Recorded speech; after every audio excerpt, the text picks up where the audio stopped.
Halo semuanya, di video kali ini kita akan praktekkan terkait pagination atau infinite scroll di Flutter.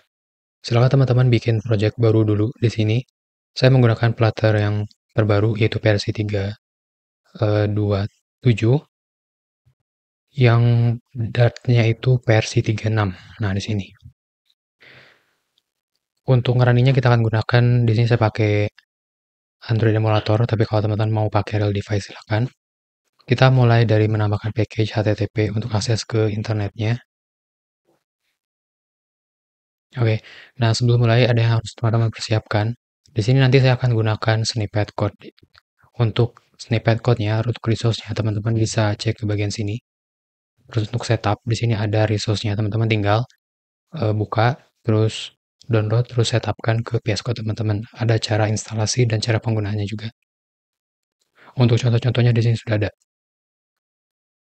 Kemudian untuk resource pagination, untuk API-nya kita akan gunakan dari sini, API for testing, teman-teman silakan buka Flutter deluxe.page.dev di bagian dokumentasi API for testing. Di sini scroll ke bawah ada bagian note, ada pagination atau infinite scroll. Oke, sekarang kita akan bikin file utamanya dulu untuk menampilkan halaman pagination-nya. Kita kasih nama home_page.dart. Kita bikin tipenya adalah STF atau stateful home page. Scaffold. Kita coba konekkan dulu ke main. Home scaffold ini ganti jadi home page. Save. Oke. Kita mulai dari app bar. Title, text. Kemudian di sini kita kasih nama notes untuk judulnya. Nah, di bagian notes ini untuk membedakan mana app bar dan body kita akan perjelas, kasih background. Kita set warna gray dot set 300. Oke. Terus di bagian note ini nanti kita akan kasih tanda indikasi jumlah data dari listnya. Jadi notes kurung jumlah datanya. Nah, untuk menampung data list di sini kita nggak pakai state management, kita pakai data set state atau bawaan dari Flutter-nya. Untuk datanya kita bikin tipe list, terus kita kasih nama notes, misalkan list kosong. Terus di bagian title kita panggil pakai interpolation $kurawal, terus notes.length untuk mengetahui jumlah data di data listnya. Oke, terus di bagian body, di sini awalannya kita lakukan step by step. Jadi nggak langsung ke pagination, tapi kita lakukan dari yang paling simple per satu-satu gitu. Kita mulai tampilkan list view builder-nya langsung ke bagian body, list view builder. Di sini saya akan pakai snippet come list, jadi lebih cepat aja. Seperti ini. Terus notes.length, nggak ada padding. Tipenya bouncing scroll basic. Terus ada item, return. Di sini kita akan bagusnya sih kita bikin metode ya di sini list view-nya, extract method. Kita kasih nama build notes seperti ini. Terus bawahnya kita bikin lagi metode untuk item build not item. Kita kirim datanya dalam bentuk map item. Terus kita bikin list style seperti ini. Terus di return-nya di sini build not item, kirim item. Oke, teman-teman bisa save dulu. Nah, di sini nggak ada tampil karena memang datanya kosong. Selanjutnya, di sini kita bikin fungsi untuk nge-fetch data. Fetch data atau fetch node boleh silakan. Oke, ini kita bikin importnya dulu di atas untuk HTTP. HTTP. Respond await berarti fungsinya jadi karena sinkronos http dot get. Kalau teman-teman perhatikan ke dokumentasi pagination-nya di sini, menggunakan metode get, terus endpoint-nya base URL nodes. Untuk URL-nya kita bikin di sini URL. Kita langsung jadikan sebagai yuri.parse. Nah, teman-teman bisa pakai base URL yang paling atas ini, terus tambahkan resource nodes, atau teman-teman bisa contoh ambil yang ada di sini. Ini tinggal copy, paste di sini. Oke. Nah, terus untuk selanjutnya, di sini ada request header, tapi sebetulnya di sini saya bikin opsional. Jadi kalaupun nggak nambahkan ini, aman-aman saja gitu. Tapi kalau memang diperlukan, kalau saya agak lupa ingat apakah harus ada content type-nya atau tidak, tapi baiknya sih tambahkan aja untuk membiasakan. Nah, kita akan bungkus menggunakan variabel. Kita kasih nama headers sama dengan paste, content type, kemudian text token. Text token ini teman-teman bisa langsung bla bla bla, atau bisa bikin variabel lagi di sini, misalkan final text token yang nanti mungkin teman-teman dapat diganti dengan fungsi teman-teman untuk ngambil data token ke session kayak gitu. Misalkan text tokennya bla bla bla. Nah, terus untuk masukin headernya ke bagian get, di sini ada properti name parameter headers, header. Oke. Nah, teman-teman ini udah bisa jalankan sebetulnya. Kita bisa coba print respond.body. Kemudian dijalankannya ketika halaman homepage dibuka, itu pada bagian ini instead. Kita panggil page data. Save. Sekarang teman-teman boleh di restart. Terus sambil lihat ke debug console-nya.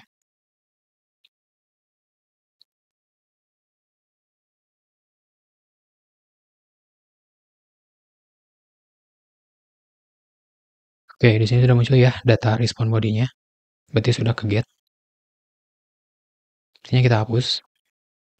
Nah, terus kita akan cek dulu. Kalau misalkan respond.status code, kalau teman-teman lihat lagi ke dokumentasinya, kalau sukses, status code-nya adalah 200. Berarti kita ceknya 200. Kalau 200 berarti sukses. Nah, kalau sukses, kita akan get data respon body-nya.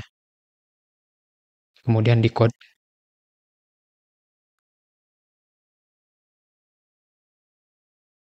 Final res body sama dengan JSON di code. Masukkan respond.body. Nah, res body ini dia udah masuk ke bagian kurung kurawal pertama, yaitu data objek pertama. Nah, kita pengen akses data list node-nya, maka kita harus akses dengan kata kunci nodes. Kita bikin variable, misalkan a list row atau list node, boleh silakan. Kita bisa kita kasih nama new list sama dengan res body dengan kata kunci nodes. Nah, kita udah dapat data list-nya di sini dan ditampung ke variable new list. Kalau sudah dapat, kita akan masukkan ke variable nodes di sini. Jadi nodes sama dengan new list. Untuk akses kode seperti ini, akses ke internet, bisa aja ada problem. Jadi kita akan bungkus menggunakan blok try catch. Masukkan kode yang berpotensi error ke dalam try, kemudian handle di bagian catch. Kalau misalkan ada error di sini, ngapain? Ya teman-teman secara misalkan mau print atau apa.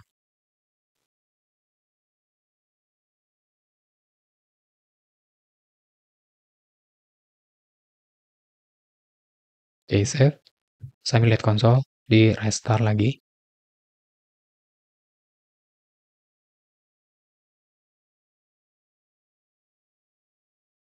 Kalau di data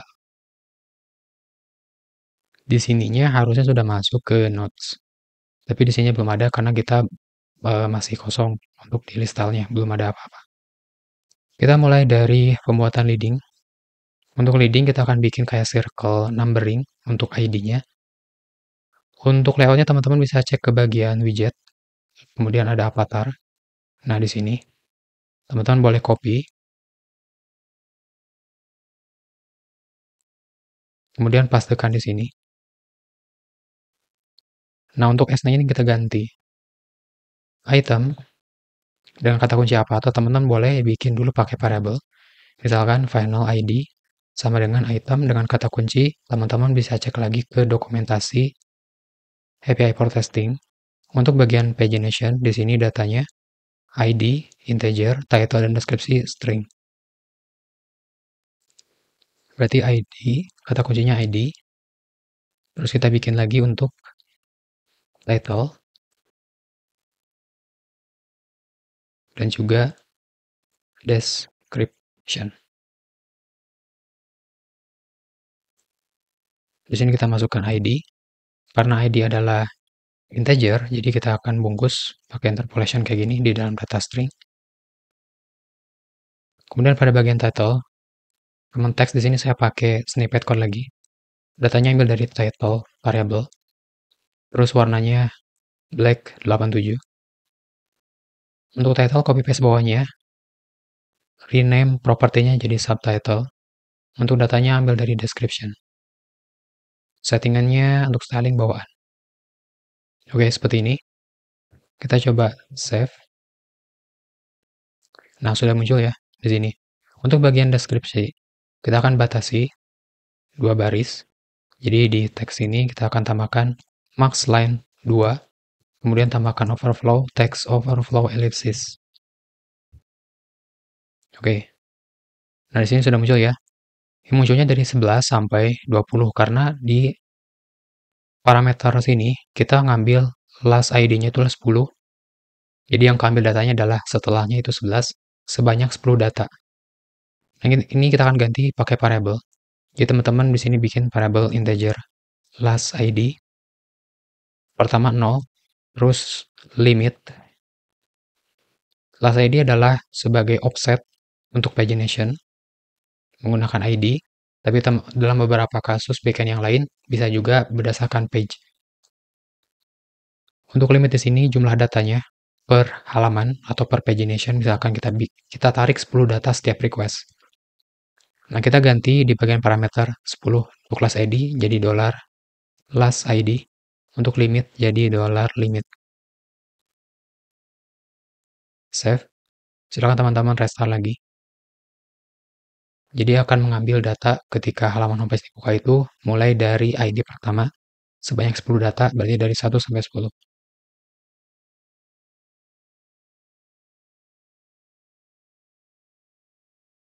Oke, di sini belum muncul karena ketika kita mengganti atau mengupdate nilai variabel, UI-nya tidak langsung ke update karena perlu trigger. Triggernya itu kita bisa menggunakan set state.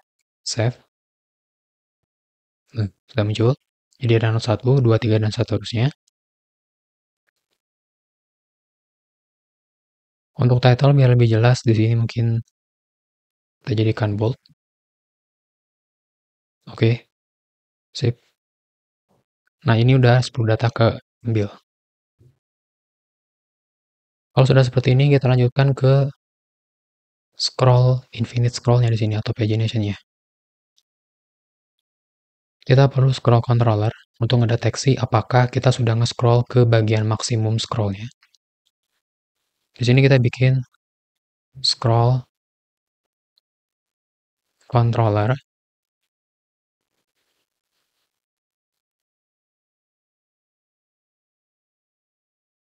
Scroll controller ini kita harus disposekan dulu. Kalau halaman homepage-nya sudah di-close, biar tidak terjadi memory leak. Scroll controller.dispose. Nah, untuk scrolling ini kita akan terapkan ke bagian list view-nya. Di sini ada controller. Kemudian kita tempelkan scroll controller. Terus untuk ngedetek posisi offsetnya atau posisi di mana scroll itu berada, pada bagian ini state, scroll controller, kita tambahkan listener. Control space, seperti ini. Nah, di dalamnya, kita akan print di mana posisinya. Kita akan bungkus dulu pakai variable double current offset sama dengan scroll controller.offset. Terus kita print current offset.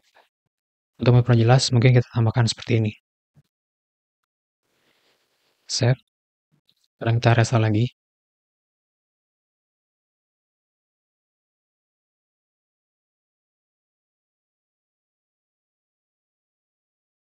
Oke, nah sekarang teman-teman coba geser-geser.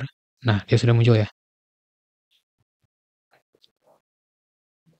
List view langsung ditempelkan ke bagian body. Berarti dari paling bawah app bar sampai paling bawah device, dia adalah wilayah list view atau wilayah scrollnya. Nah, kalau teman-teman scroll terus ke sini nih, tuh, dia berubah-ubah terus. Jadi maksimumnya di sini adalah maksimum offsetnya adalah 48. Kalau teman-teman scroll ke paling atas, dia adalah 0. Tapi karena kita menerapkan bouncing, jadi kita bisa mengakses melebihi 0. Jadi misalkan kalau ke atas berarti minimum, terus karena maksimumnya adalah 48, maka kita bisa akses lebih dari 48. Contohnya seperti ini. Kayak gitu. Nah, untuk mengetahui maksimum dari scrolling, teman-teman bisa gunakan properti yang ada di dalam scroll controller di sini. Scroll controller dot position max scroll extend. Di sini adalah nilai maksimum posisi scroll akhirnya. Teman-teman bisa ceknya ke maksimumnya 48. Jadi meskipun tinggi dari device adalah 700 pixel, tapi untuk maksimum scroll extend-nya adalah 48. Kayak gitu. Jadi kalau teman-teman bingung untuk menentukan berapa pixel sih sebetulnya untuk tinggi dari scroll-nya, ya teman-teman cukup gunakan properti ini saja, max scroll extend. Kalau pengen custom, teman-teman bisa pakai satuan ini. Jadi, untuk ngeceknya itu, kalau misalkan udah sampai maksimum, kita lakukan request lagi. Teman-teman bikin kondisi, kalau misalkan current offset sudah mencapai maksimum, ini kita bungkus lagi pakai variable, double, max, scroll. Jadi kalau sudah max scroll, kita lakukan pemanggilan page data lagi. Kayak gini. Tapi kalau teman-teman main custom, teman-teman bisa ganti misalkan 48. Atau ketika 30 atau 100. Kayak gini. Kalau 100 berarti teman-teman harus nge-scroll agak jauh. Seperti ini. Tapi kalau misalkan pakai max scroll, ketika teman-teman menyentuh sedikit saja di bagian akhir batas item ke-10, nah otomatis page data langsung ke trigger. Oke, nah sekarang kalau teman-teman save, kemudian restart, kemudian tarik terus seperti ini, dia akan memanggil request lagi seterus-menerus kalau sudah mencapai offset maksimumnya.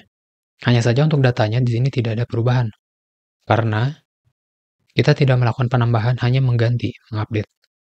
Nah, untuk melakukan penambahan, teman-teman bisa menggunakan fungsi nodes.addAll, kemudian new list, atau bisa mengganti tapi dengan seperti ini. Kita ambil data lama dari nodes, kemudian tambahkan new list seperti ini. Nah, biasanya kalau udah integrasi dengan state management, itu harus diinisialisasi ulang, harus di-assign ulang, jadi menggunakan fungsi ini, bukan menggunakan add all. Kayak gitu. Jadi kita akan gunakan ini saja. Oke, kita coba restart.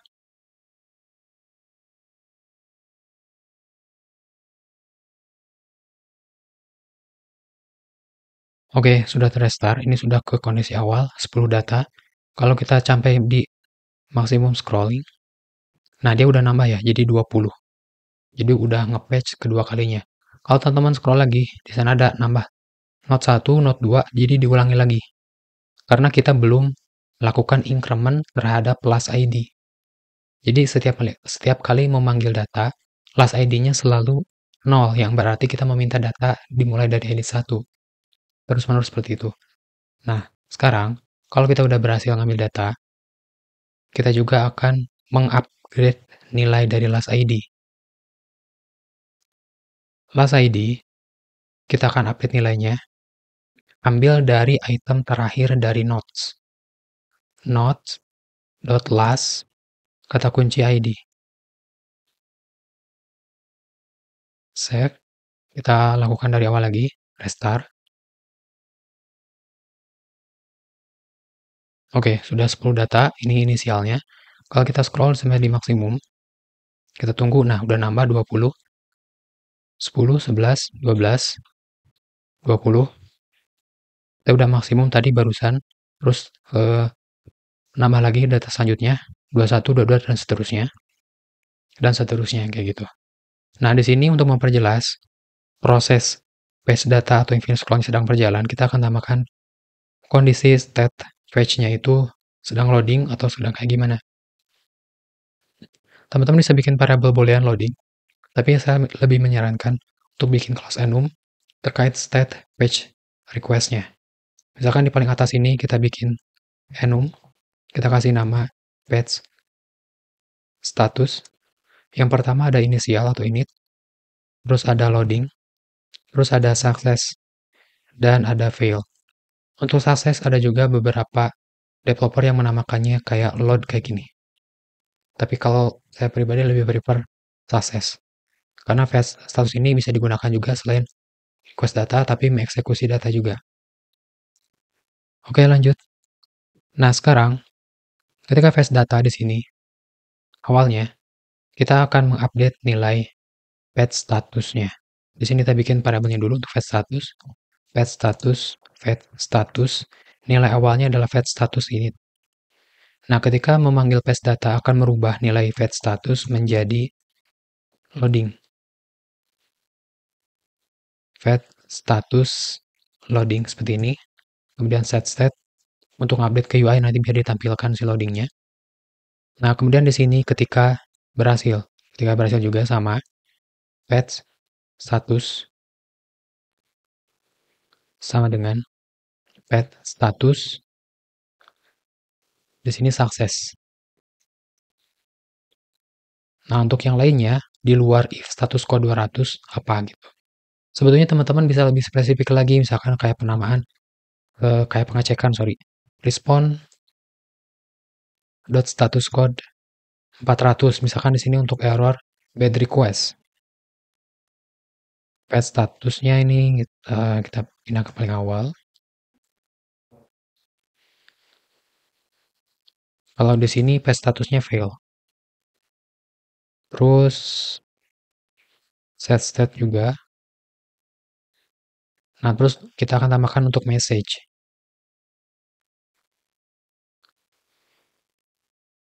String message untuk message gagalnya. Defaultnya string kosong. Nah, kalau gagal di sini kita tambahkan message sama dengan bad request. Defaultnya di sini class value juga. Misalkan fetch failed ini kegagalan umum atau kegagalan yang belum terdefinisi karena kita belum nyetel untuk status code yang lainnya juga selain 400. Misalkan kalau 401 unauthorized, 403 kayak diblokir gitu ininya si API-nya. Terus untuk 404 not found dan 500 misalkan server error dan lainnya. Nah, kalau di cache ini juga sama. Tapi lebih kayak di luar kayak status code-nya gitu. Misalkan entah itu masalah internet, entah itu masalah kegagalan kayak di device-nya mungkin ada problem gitu, bukan di network-nya. Nah, itu biasanya di cache. Nah, kalau di cache, kita copy yang dari gagal sini. Nah, valid, terus di sini kita katakan misalkan something went wrong. Jadi ada sesuatu yang mungkin yang di luar ekspektasi. Di sini kita menerapkan skema untuk ngodingnya itu pakai return. Jadi kalau misalkan udah nyetel sesuatu, misalkan kalau sukses, stop sampai sini, kita return. Terus kalau misalkan di sini kondisinya tidak sesuai, maka dilanjutkan untuk yang selanjutnya. Ada pengecekan lagi misalkan di sini. status code 400. Nah, terus kita update nilainya. Nah, kalau sudah sampai sini prosesnya tidak dilanjutkan lagi, berarti kita harus tambahkan return dan seterusnya. Kalau di sini teman-teman mau pakai return mau nggak masalah karena ini udah bagian akhirnya. Oke, seperti itu mungkin untuk message, status, pengecekan sukses dan errornya. Kalau misalkan teman-teman pengen lebih spesifik, bisa ditambahkan lagi pengecekan di bawahnya, respon status misalkan 404 dan seterusnya. Oke, save. Nah, di sini untuk UI-nya kayak gimana? Untuk UI-nya, di bagian build notes, di sini kita akan bungkus lagi pakai list view. Bungkus dulu pakai column, rename jadi list view. Nah, untuk scroll controlnya kita pindahkan, jangan di list view yang ini, kita pindahkan ke list view yang di atasnya, di sini. Terus di build node, untuk behavior scrollnya kita matikan, biar tidak bentrok dengan di list view utamanya. Jadi yang bouncing ini kita ganti, jadi never scrollable fisik sepaket dengan tambahkan properti sync wrap true kalau tidak ingin, kalau dinonaktifkan scrollnya. Oke, nah selanjutnya di bawah build node di paling akhir, kita tampilkan infonya. Apakah sedang loading, apakah gagal gitu.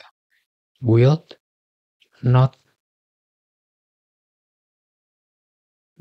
notes info. Kita bikin paling bawah widget build not info. Nah, di sini kita bikin cek. Kalau misalkan fetch statusnya ini, di sini saya pakai snippet code lagi dari yang sudah dibikin get check stat builder. Teman-teman bisa cek ke dokumentasi Flutter Deluxe terkait snippet. Teman-teman bisa download di sana untuk resource-nya. Stat di sini kita ambil dari langsung aja ke page statusnya. Statusnya kita hapus. Nah, jadi kalau page statusnya ini tampilkan sizebox.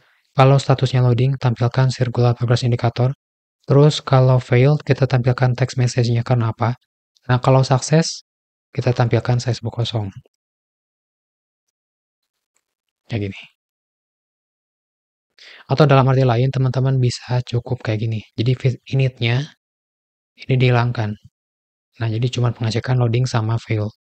Yang artinya sizebox di sini bisa berarti init, bisa juga berarti sukses. Tapi kalau teman-teman pengen spesifik, dibikin kayak tadi, di pengecekan lagi untuk init ataupun untuk sukses gitu.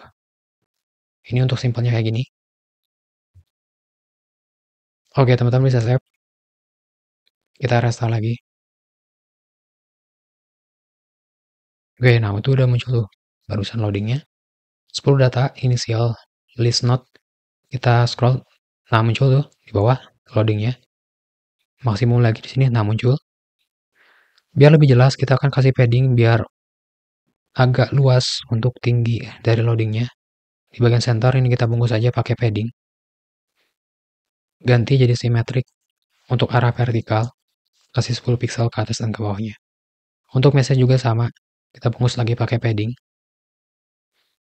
Ganti jadi simetrik vertikal 10, save. Kemudian untuk loadingnya biar agak lama, teman-teman bisa tambahkan delay. Jadi setelah merubah state jadi loading, di sini kita delay dulu. Await future.delay. Untuk durasinya, misalkan kita pakai durasi second 1. Jadi 1 detik. Ubah dulu ke loading, tunggu 1 detik, baru eksekusi request-nya. Save. Kita coba restart lagi. Jadi untuk memperjelas aja gitu, bahwa ada keadaan loading gitu. Tapi kalau udah menerapkan real case-nya, teman-teman bisa hapus lagi untuk delay-nya. Udah loading, request, scroll ke paling bawah, nah muncul loading, nah muncul langsung data selanjutnya. Scroll, loading lagi, muncul selanjutnya, scroll loading lagi, muncul selanjutnya, scroll loading lagi, sampai maksimumnya. Saya bikin maksimumnya itu sampai 55 data, jadi kalau udah sampai 55 data, nggak ada data lagi selanjutnya. Nah, jadi meskipun loading, terus loading, atau melakukan request, tidak akan diperbarui. Sorry, di sini perbarui, tapi dengan data yang sama ya. Nah, ini masih ada bug, nanti kita akan perbaiki satu persatu. Tapi untuk maksimumnya, data aslinya itu, data collection-nya itu sampai 55, nggak lebih, gitu. Oke, di sini untuk scrollnya udah aman. Sekarang kita coba perbaiki untuk data yang duplikat seperti ini. Untuk data yang duplikat seperti ini, kita harus tentukan batas maksimumnya. Kita bikin variabel, tipenya boolean, kita kasih nama has more, defaultnya adalah true. Kalau misalkan has more, kita lanjutkan merequest data. Tapi kalau has more-nya adalah false, artinya tidak ada data lagi. Jadi ketika sampai data ke-55, tidak ada data selanjutnya, maka paste request-nya di stop, diberhentikan gitu. Jadi tidak lagi memanggil data. Nah, untuk pengecekannya di sini. Jadi ketika memanggil fetch data, kita cek dulu. Kalau has more, kebalikannya, yang artinya kalau tidak ada data lagi, kita stop return. Kayak gitu. Jangan lupa di bagian sini, kita update nilai hash more-nya. Jadi kalau sudah maksimum, hash more-nya dijadikan false gitu. Di mana? Di bagian ketika sukses. Jadi ketika ngambil data di sini. Sebelum masukin ke data di sini, kita akan cek lagi. Kalau misalkan ternyata new list ini adalah kosong, is empty. New list, oh sorry, di sini kita harus casting dulu sebagai list. Baru bisa cek new list is empty. Nah, teman-teman bisa copy lagi yang ada di sini. Cek ke browser.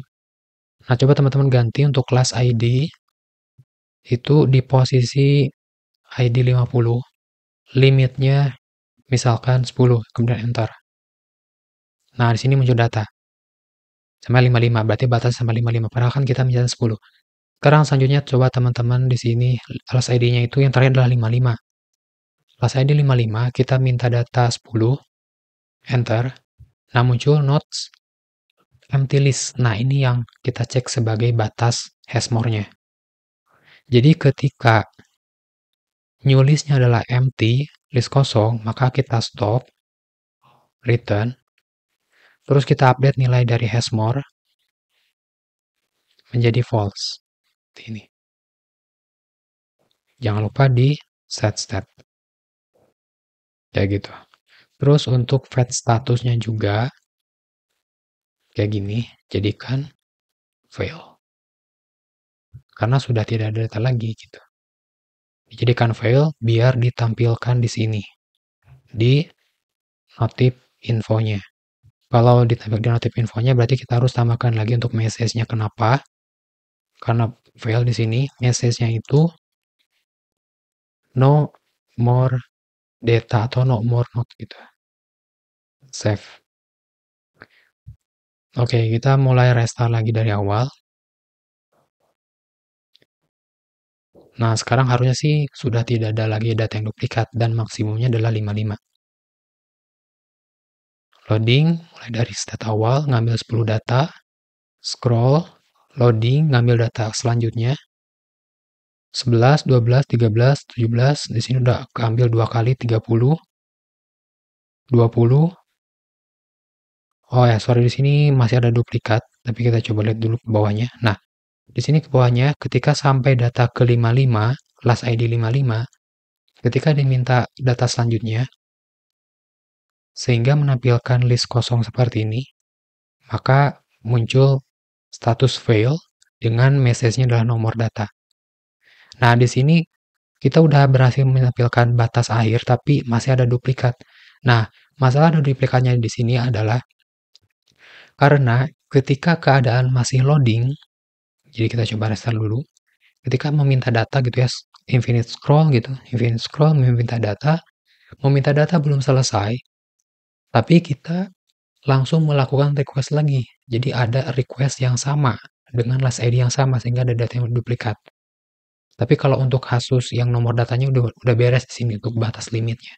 Hanya saja ada data yang dipanggil bersamaan gitu. Nah, biar menghindari memanggil data pagination yang bersamaan atau yang sama, kita tambahkan lagi pengecekan di sini setelah hash more. If kalau keadaan saat ini fetch statusnya itu masih loading atau masih dalam proses meminta data, loading, stop. Tapi kalau keadaannya gagal atau keadaannya ketika sukses, baru kita boleh meminta data lagi. Atau ketika keadaan statusnya selesai gitu, selesai meminta data, nah baru kita lanjutkan lagi meminta data selanjutnya gitu. Makanya ditambahkan pengecekan ini. Kita coba restart lagi.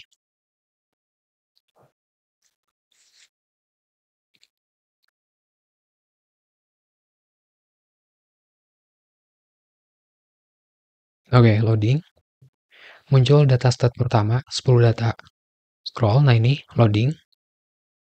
Oke, 20. Scroll. 30. Scroll lagi. 40. Scroll lagi. 50. Scroll lagi. 55. Scroll lagi. Habis. Nomor data setelah last ID 55. Nah, sekarang coba teman-teman nonaktifkan kembali yang di sini. Save. Kemudian restart lagi.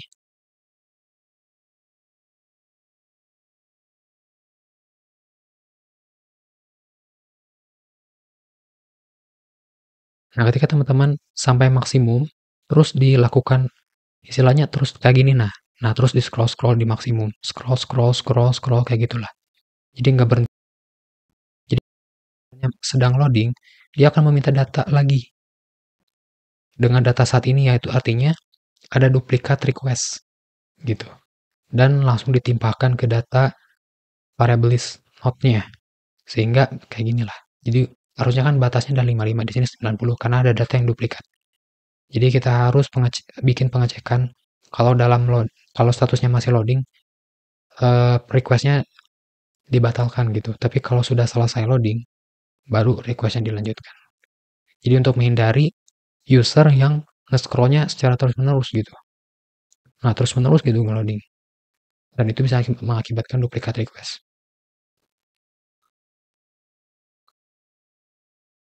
Menggunakan pengecekan seperti ini, teman-teman sebetulnya ada teknik namanya debouncing gitu. Tapi untuk sementara ini teman-teman pakai case seperti ini dulu aja gitu. Coba pahami dulu, baru nanti bisa lanjutkan ke step debouncing. Oke, sampai sini mungkin selesai ya. Kita coba ketika data error selain nomor data, misalkan kayak gini. Last ID, di sini ada typo di bagian endpoint-nya. Misalkan ya. Jadi kalau kita coba request, nah muncul errornya bad request. Bad request itu adalah kesalahan dari klien atau dari aplikasi usernya gitu. Yaitu di sini, endpoint-nya salah, harusnya last ID, tadi kurang ID-nya gitu. Coba lagi, loading, nah udah jalan.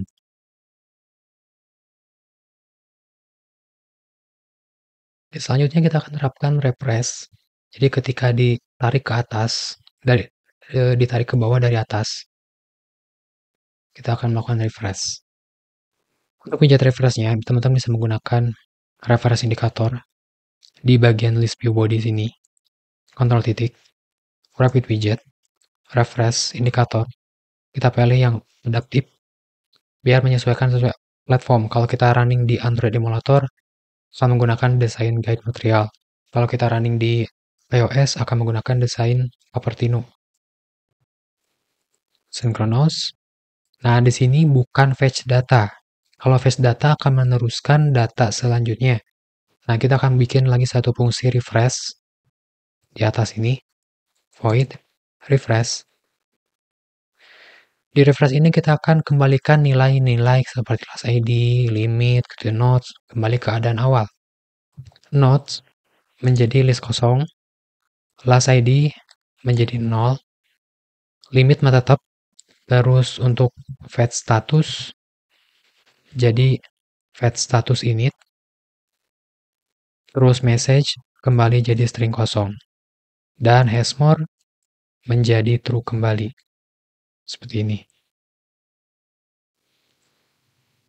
Terus kita lakukan fetch data. Kalau fetch datanya di sini setelah merubah nilai dia akan mengambil data pertama, kayak gitu. Sekarang terapkan di fungsi refresh-nya.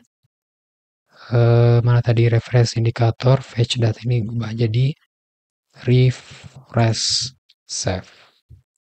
Nah, sekarang kalau teman-teman scroll ke bawah, akan dilakukan fetch request dari awal lagi, dari data pertama, sebanyak 10 data, dan seterusnya kalau dilakukan infinite scroll.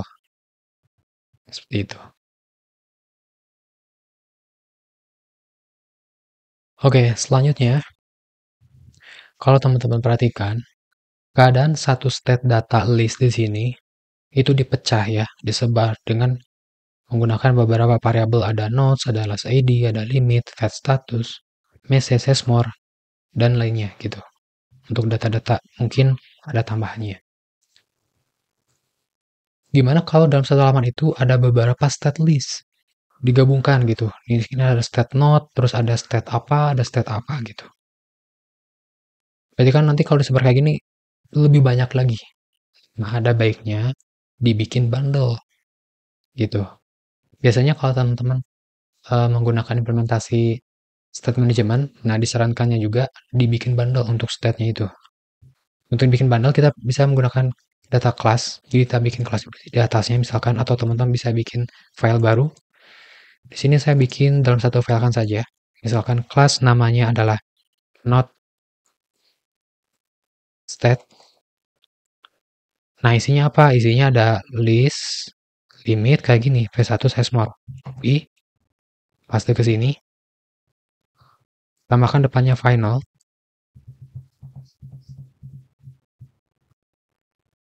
Final. Untuk default datanya ini hapus. Hapus. Hapus.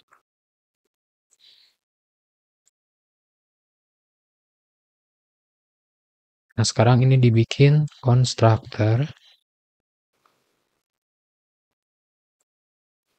Require-nya dihapus karena kita akan isi nilai default. Untuk nodes sama dengan list, jadikan konstan. Class ID-nya 0, limitnya 10, fetch statusnya fetch status init, terus message-nya string kosong, more-nya true. Seperti ini. Nah, terus tambahan lagi, teman-teman install ekstensi namanya adalah Dart Data Class Generator. Simpan kursor di kelas nodeState, Ctrl titik, di sini pilih Generate Copy With untuk memodifikasi property. Nah, sekarang yang ada di sini teman-teman boleh hapus. Atau sorry, kita bagusnya sih dibikin terpisah ya biar untuk backup. Jadi homepage ini kita Ctrl C Ctrl V. Kita rename jadi homepage 2. Kalau yang ini homepage pertama node-state-nya hapus. Save.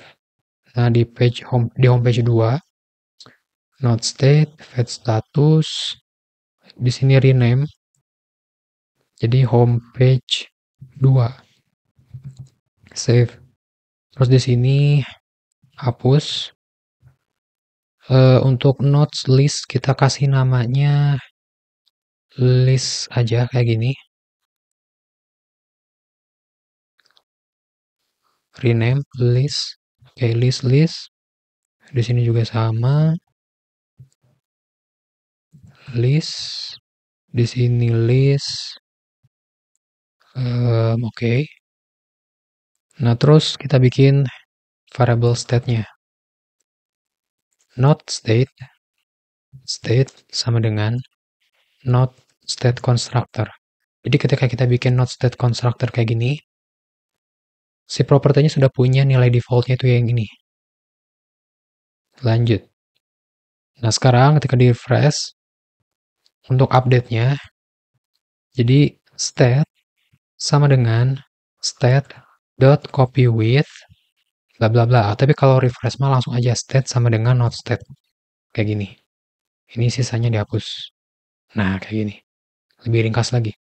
Nah, terus untuk yang di sini misalkan kayak loading dan sebagainya, nah itu kita pakai copy with. Nah, biar state-state-nya juga tidak dilakukan berulang kali state-state, kita akan bikin satu fungsi lagi namanya update state kayak gini. Masukin parameternya not state, n sebagai singkatan new data, state sama dengan n, terus set state. Nah, kayak gini. Nah, sekarang untuk bagian hashmore, cara aksesnya menggunakan variable state. Jadi state.hashmore, terus state.fetchStatus. Nah, untuk update datanya di sini, misalkan fetch status loading,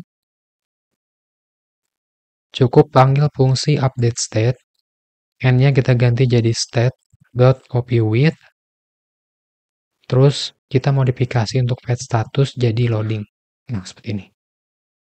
Jadi lebih ringkas lagi. Copy di sini ketika is empty nomor data. Berarti di sini yang kita masukkan itu pertama ada state fetch-nya jadi fail, terus ada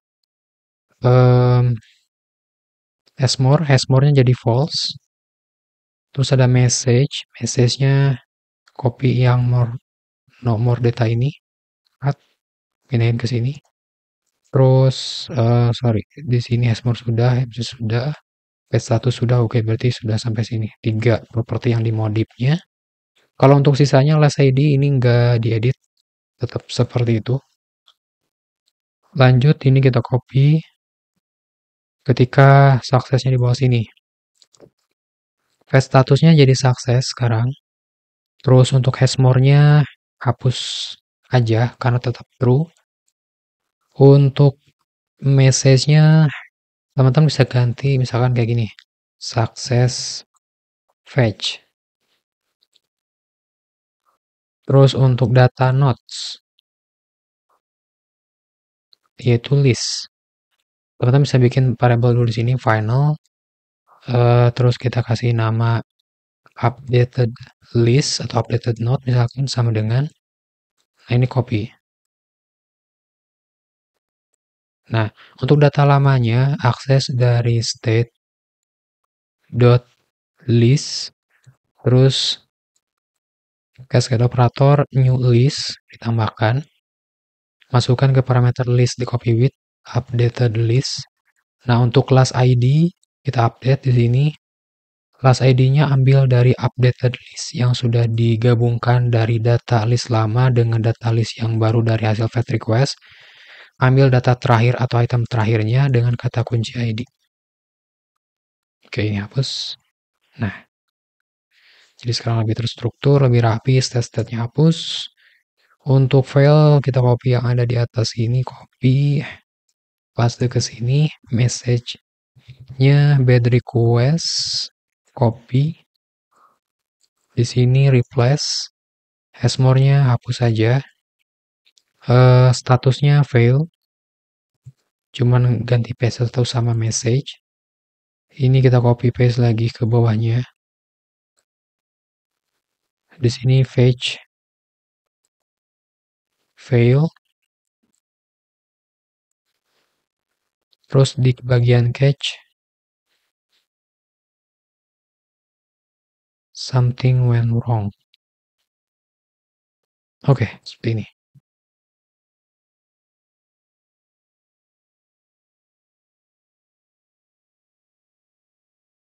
Nah, di sini juga untuk kelas ID kurung awal state dot last ID. Untuk limit state dot limit. Error selanjutnya nodes state dot list dot length. Error selanjutnya di sini kita bisa bikin variable misalkan final list sama dengan state.list. Jadi di sini variable list. Nah, kayak gitu. Terus di bagian item, ID aman, build nodes info, fetch status. Di sini kita bikin final state-nya udah ada, tinggal akses aja langsung. Berarti state.fetch status, message-nya state.message. Oke, fetch status failed, message.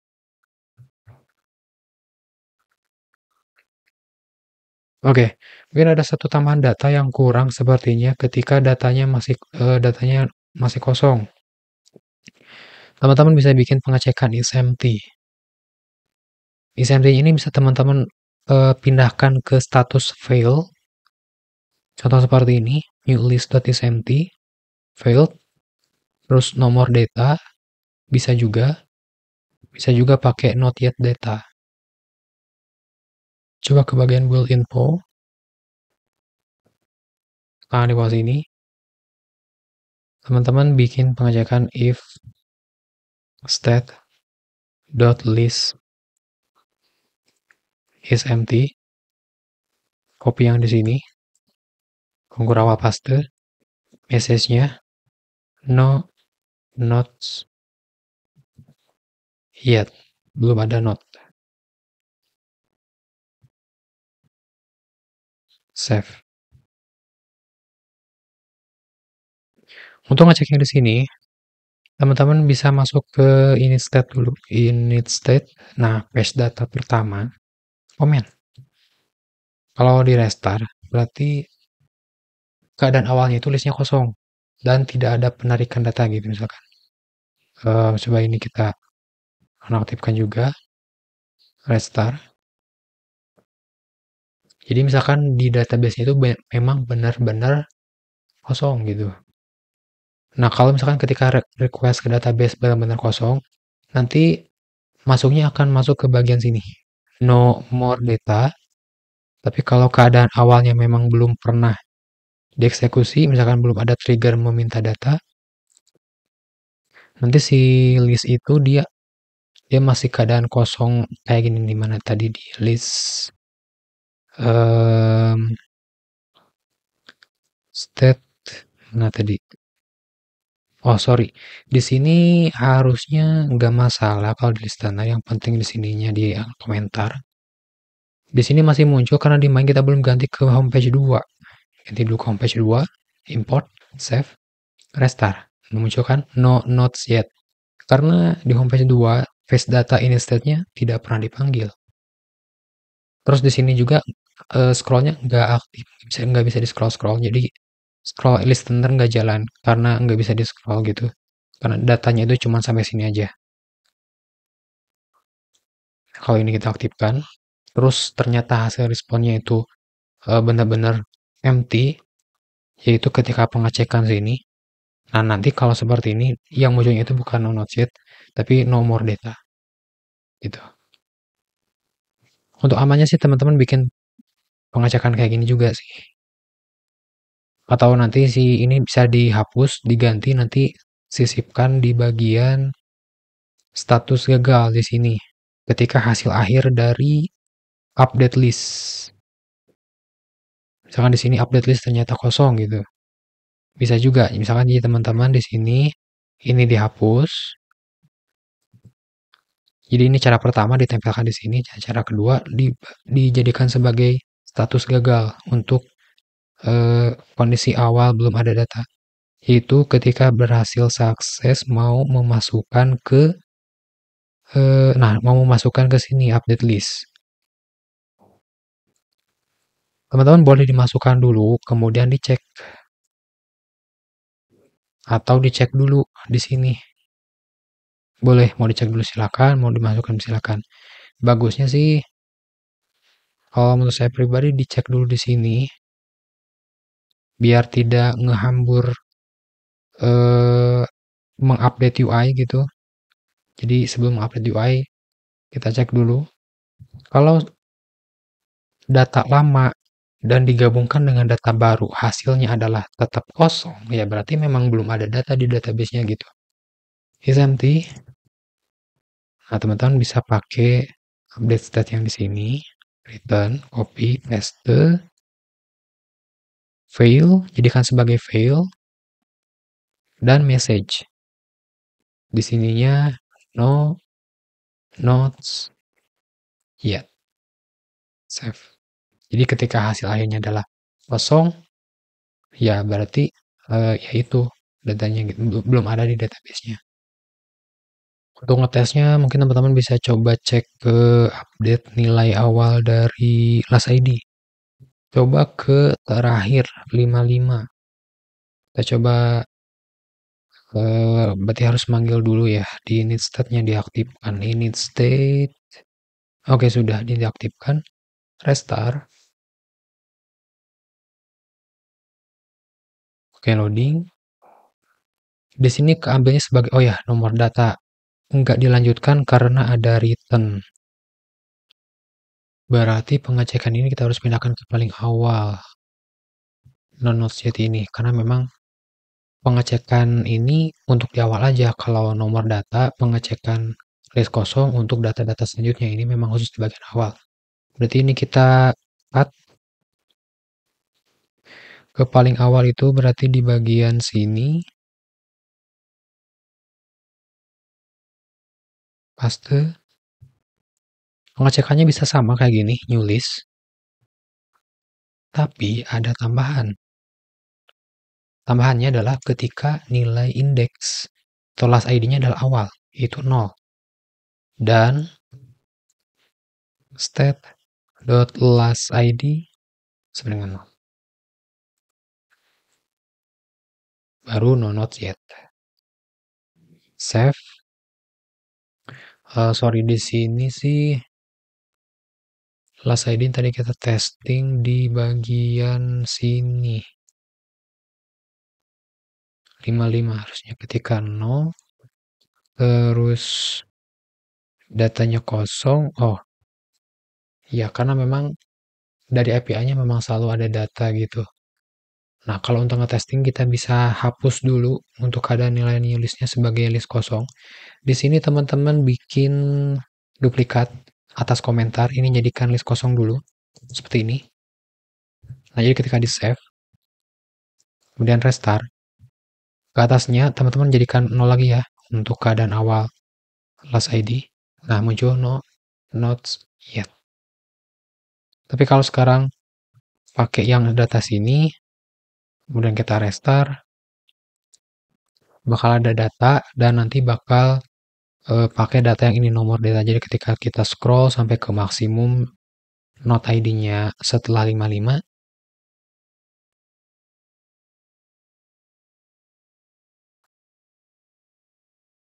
nah ini baru nomor data. Nah, tapi kalau keadaan awalnya adalah no notes yet.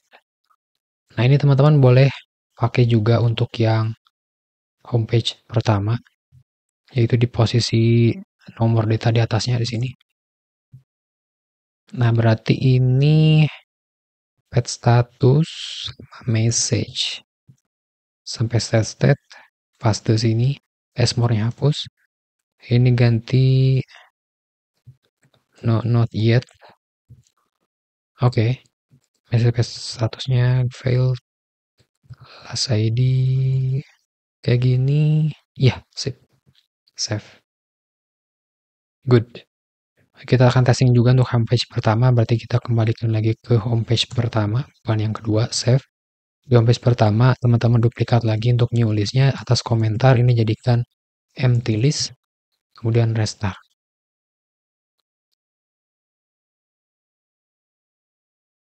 Not yet. Oke, jeda jalan. Sekarang ini aktifkan lagi, save. Restart. Kita cek sekali lagi untuk nomor data di homepage pertama. Scroll sampai batas akhir not 55. Scroll. Oke, jumlah akhir udah 55. 55 nomor data. Nah, jadi seperti itu terkait implementasi praktek pagination atau infinite scrolling di Flutter. Sampai ketemu di next video.